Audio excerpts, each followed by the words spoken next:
ప్రజా రైతు కార్మిక విద్యార్థి విభజన వ్యతిరేక నరేంద్ర మోడీ అదేవిధంగా బీజేపీ వాసిస్టు విధానాలకు వ్యతిరేకంగా ఈ ఎన్నికల్లో బీజేపీని ఓడించి ఇండియా కూటమి అభ్యర్థి జీవన్ రెడ్డిని గెలిపించాలని చెప్పి సిపిఐఎం న్యూ డెమోక్రసీ ప్రజలకు పిలుపునిస్తూ ఉంది. ఎందుకంటే గత 10 సంవత్సరాలలో నరేంద్ర మోడీ ప్రభుత్వం రైతుల ఆదాయాన్ని రెట్టింపు చేస్తారని చెప్పి మొత్తం రైతు వ్యతిరేక విధానాలు అవలంబించింది. దాదాపు 3 నల్ల చట్టాలు తీసుకొచ్చి దాదాపు 750 మంది రైతుల ప్రాణాలు బలి తీసుకున్నది.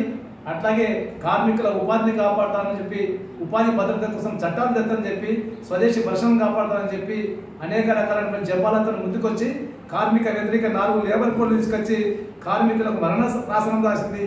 అనేక మంది కార్మికులను రోడ్డు పాలు చేసింది. ఈ దేశంలో 45 కోట్ల మంది కార్మికులు ఉంటే కేవలం 7 కోట్ల మందికే ఈ పిఎఫ్పిఎస్ఏ చట్టాలు ఉన్నాయి. మిగతా 37 కోట్ల మందికి ఎట్లాంటి చట్టాలు లేక చాలీ వేతనంతో బతుకుతూ ఉంటారు. కాబట్టి అందుకోసమే బీజేపీని ఓడించాలంటున్నాం. అదేవిధంగా ప్రజాస్వామ్యాన్ని కాపాడతామని చెప్పారు. కానీ ప్రజలు ఎన్నుకున్నటువంటి నాయకులను ఎమ్మెల్యేలను 411 మందిని సంతలో పశువుల్లాగా కొనుగోలు చేసిన ఈ బీజేపీకి ఎందుకు మద్దతు ఇవ్వాలని చెప్పి మేము ప్రశ్నిస్తూ ఉన్నాం. అదేవిధంగా ధరలను నియంత్రిస్తామని చెప్పారు. కానీ ధరలు బగ్గుమంటా ఉన్నాయి, ఆకాశం అంటుతూ ఉన్నాయి. సిలిండర్ ధర, నిత్యావసర ధర అన్ని ధరలు పెరుగుతూ ఉన్నాయి. మరి ధరలు పెంచి ప్రజల మీద భారం వేసినందుకు ఈ బీజేపీకి మద్దతు తెలపాలనా అని చెప్పి ప్రశ్నిస్తూ ఉన్నాం. అట్లాగే తెలంగాణ నుంచి దాదాపు రూపాయి ఆదాయం తీసుకెళ్తే కేవలం 43 పైసలు మాత్రమే తెలంగాణకి ఇస్తూ మేము తెలంగాణకు ఏదో చేసి పెడుతుందని చెప్పి అబద్ధం ఆడినందుక, లేకుంటే వివిధ రకాల పన్నులు వేసి తెలంగాణ ప్రజల రక్తం తాగినందుక అని చెప్పి మేము ప్రశ్నిస్తున్నాం. అట్లాగే ఇవాళ బేటీ బచావో బేటీ పడావో అనే పేరుతోని ఇవాళ రాష్ట్రంలో దేశంలో మహిళల మీద అత్యాచారాలు చేసినటువంటి అనేక మందిని కాపాడినందుకు నరేంద్ర మోడీకి సపోర్ట్ చేయాలా? ఇవాళ ఆర్ఎస్ఎస్ ఎజెండాను నరేంద్ర మోడీ ప్రభుత్వం అమలు చేస్తూ ఉంది. వాళ్ళ యొక్క ఆర్ఎస్ఎస్ విధానాలతో మొత్తం రాజ్యాంగాన్ని మార్చాలని కుట్ర చేస్తూ ఉంది. రిజర్వేషన్లను ఇప్పుడు ఎత్తేసే ప్రమాదం ఉంది. మత సామరస్యం పేరుతోని మత సామరస్యాన్ని కాపాడకుండా మత విషమాలను రెచ్చగొట్టి ఇవాళ దేశంలో హిందువులు, క్రిస్టియన్లు, ముస్లింల మధ్య ఒక తగాదాను సృష్టించి మొత్తం అస్థిరపరచడం కుట్ర చేస్తూ ఉంది. రాజ్యాంగాన్ని మార్చాలని ప్రయత్నం చేస్తూ ఉంది. అదేవిధంగా దేశ జనాభాలో సంఖ్యగా ఉన్నటువంటి బీసీల లేకుంటే ఎస్సీల యొక్క ఈ జనన లెక్కలు చేయకుండా తప్పించుకుంటా ఉంది. 52% ఉన్నటువంటి బీసీలకు 27%కే పరిమితం చేసి కేవలం 2-3% ఉన్నటువంటి అప్పర్ క్యాస్ట్ వాళ్ళకు, ఓబీసీ వాళ్లకు 10% రిజర్వేషన్ ఇచ్చి ఇలా కుట్రలు చేస్తున్నటువంటి బీజేపీని ఖచ్చితంగా ఈ ఎన్నికల్లో ఓడించాలని చెప్పి భావిస్తూ ఉన్నాం.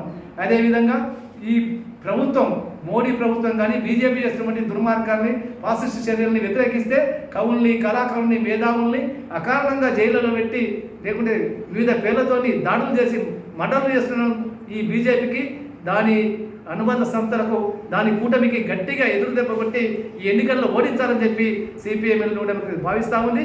కాబట్టి ఉపాధి హామీకులే కాదు, గ్రామ పంచాయతీ కార్మికులు కాదు, అన్ని రకాలైనటువంటి కార్మికులు సమస్యలు పరిష్కరించాలని, అదేవిధంగా ఈ దేశంలో ప్రభుత్వ రంగ సంస్థలు వేలం వేస్తుంది.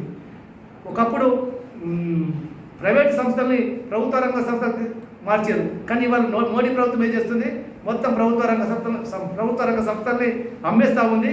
అట్లాగే ఇందులో పనిచేస్తున్నటువంటి చాలామందికి ఎలాంటి హక్కులు లేవు. కాబట్టి వాళ్ళకు సమాన పనికి సమాన వేతనం ఇవ్వాలని చెప్పి పెద్ద ఎత్తున ఆందోళన చేస్తే 2016 అక్టోబర్ 16 తారీఖు నాడు ఈ తీర్పు వచ్చినప్పటికి కూడా నరేంద్ర మోడీ ప్రభుత్వం అమలు చేయలేదు. కాబట్టి ఇట్లా కార్మికుల్ని, రైతుల్ని, విద్యార్థుల్ని, యువకుల్ని, మహిళల్ని, అన్ని రకాల ప్రజల్ని, ముఖ్యంగా ఈ దేశంలో ఉన్నటువంటి బీడీ పరిశ్రమను, జూటు పరిశ్రమను, అనేక రకాల పరిశ్రమలను దెబ్బతీస్తూ అంబానీ ఆదాయాలకు లక్షల కోట్ల రూపాయలు రాయితీలు ఇచ్చి వాళ్ళకు కోటీశ్వరులు చేస్తున్నందుకు ఓటేయాలనా అని చెప్పి మేము ప్రశ్నిస్తున్నాం. కాబట్టి ప్రజలారా ఇప్పటికైనా ఆలోచించండి. నియంత్రణ నాజీలకు వారసులుగా ఉన్నటువంటి మోడీ, బీజేపీని ఖచ్చితంగా ఈ ఎన్నికలు ఓడించాలి. ఇవాళ ఇండియా కూటమి అభ్యర్థి జీవన్ రెడ్డికి మద్దతు తెలపాలని చెప్పి సిపిఐఎం కలిసి మరోసారి పిలుపునిస్తా ఉంది. నరేంద్ర మోడీ అధికారంలోకి రావడం జరిగింది. అప్పుడు ప్రజలకు చాలా హామీలు ఇవ్వడం జరిగింది. హామీలు ఒక్కటి కూడా నెరవేర్చకుండా కాలయాపన చేస్తూ ఉన్న పనిని కోల్పోతూ చాలా మందిని రోడ్డుకి ఇచ్చినటువంటి ఘనత నరేంద్ర మోడీకి దక్కింది అనేది చెప్పొచ్చు. ఈరోజు ఎల్ఐసి కూడా గవర్నమెంట్కు మంచి ఇన్కమ్ ఇచ్చేటువంటి ఎల్ఐసిని కూడా ఇలా ప్రైవేట్ పరం చేయడానికి పూనుకుంటా ఉన్నారు. ఎందుకంటే దానికి జిఎస్టీ కూడా నరేంద్ర మోడీ తీసుకురావడం జరిగింది 2014లో. ఆ జిఎస్టీ పేరు మీద 14,000 కోట్ల రూపాయలు ప్రజల సొమ్మును తీసుకుంటా ఉన్నారు. తీసుకొని కూడా వాళ్ళకి ఎలాంటి సౌకర్యాలు కల్పించకుండా, బోనస్ రేట్లు పెంచకుండా ఎల్ఐసిని కూడా ప్రైవేట్ పరం చేసి గత ప్రైవేట్ కంపెనీలు 23 కంపెనీలను మార్కెట్లోకి వదిలేసి ఇలా వ్యాపారంలో కూడా చాలా ఇబ్బందులు గురి చేస్తూ ఉన్నారు. అట్లాగే మెయిన్గా సహారా ఇండియా కంపెనీ ఈ ప్రజల సొమ్మును దాదాపు 3 లక్షల కోట్ల రూపాయలు కంపెనీ తీసుకోవడం జరిగింది. ప్రజల సొమ్మును అవి కంపెనీ చేతులు ఎత్తేయడంతో ఆ కంపెనీని సిఆర్సీకి అప్పగించడం జరిగింది పోరాటం ద్వారా. దాన్ని ఆ సిఆర్సీ ద్వారా కూడా డబ్బులు ఇవ్వకుండా కాలయాపన చేస్తూ సుప్రీంకోర్టు ఇచ్చిన తీర్పును కూడా అమలు చేయకుండా ఇలా పేద ప్రజల మధ్యతరగతి ప్రజల 3 లక్షల కోట్ల రూపాయలతో గవర్నమెంట్ యూజ్ చేసుకొని వాడుతూ ఉంది. ఇది అన్యాయం మరి, ఎందుకంటే చాలా ప్రజలు రోడ్డు మీద వచ్చి అరుస్తున్నా కానీ ప్రభుత్వం అణచివేస్తూ ఉంది. దినాక మన వెమలవాడలో కానీ మొన్న వారం క్రితము సిద్దిపేటలో కూడా పెద్ద ఎత్తున నిరసన కార్యక్రమం చేస్తే పోలీసులు అరెస్ట్ చేసి పోలీస్ స్టేషన్కు తరలించడం జరిగింది. ఇట్లా నిరసన చేసే కార్యక్రమం కూడా లేకుండా ఇలా నరేంద్ర మోడీ నిరంకుశంగా వ్యవహరిస్తూ ఉన్నాడు. ఇది చాలా అన్యాయము, దుర్మార్గమైన చర్య అనేది మేము ఖండిస్తూ ఉన్నాం. అందరికీ హాయ్, నేను మీ నిర్పమ్ని. Please subscribe to KV9 news. Like చేయండి, షేర్ చేయండి, మా మిత్రుల్ని ఆశీర్వదించండి.